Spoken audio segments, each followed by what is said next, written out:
Serial Anupama की कहानी में वनराज शाह की वजह से जितना ड्रामा और एक्शन आता था उससे कहीं ज़्यादा अब उसके जाने के वजह से आ रहा है।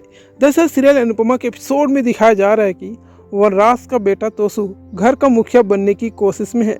वह कुछ बिल्डर्स के घर पर आकर पैसे मांगने और यह बताने कि वनराज शाह करोड़ों रुपए लेकर भाग गया है तोसू के लिए अब नई उधेड़ बुन करने की वजह बन गई है।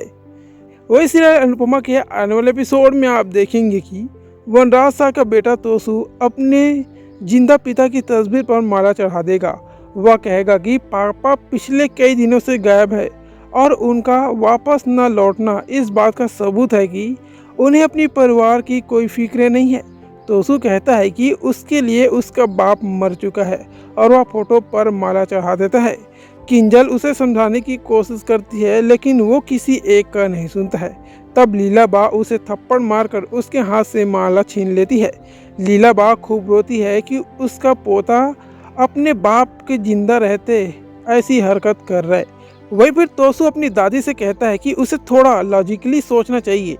उधर शाहनवाज में डिम्पी और टीटू के बीच अलग ही ड्रामा चल रहा है। किचन में जब तपीस यह सोचकर जूस बना रहा होगा कि शायद भूखी बैठी लीला बा कुछ खा लेगी, तभी धड़धड़ाती हुई डिम्पी किचन में आती है और टिट्टू को भड़काने लगती है। वह पूछती है कि वह इतने वक्त से कहाँ था। वह वनराज के बिना घर की बिगड़ती आर्थिक स्थिति और पेंट हाउस और तोसू भाई के नए उत्तराधिकारी बनने के बारे में बात करना चाहेगी।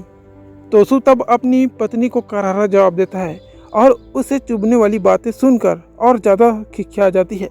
वही फिर डिम्पी सामने रखा जूस फैला देती है और कहती है कि टिट्टू को परिवार की नहीं कोई फिक्र नहीं है। वह तपीस पर उल्टे आरोप लगाती है। तपीस बताता है कि उसका घर की चीज़ों पर खास कंट्रोल नहीं है, इसलिए अभी उसी का एकमात्र कोशिश यही है कि वह किसी तरह घर के लोगों को सुरक्षित रख सके। लेकिन इससे बात नहीं बनती है क्योंकि डिम्पी की चिंता तो यह है कि वनराज के जाने से उसे मिलने वाले पैसे बंद हो गए हैं। अब ऐसे में सीरियल अनुपमा के आज के एपिसोड में देखना होगा कि कहानी में क्या होगा। तो सीरियल अनुपमा के आगे लेटेस्ट अपडेट के लिए चैनल को एक सब्सक्राइब करके रख लीजिएगा।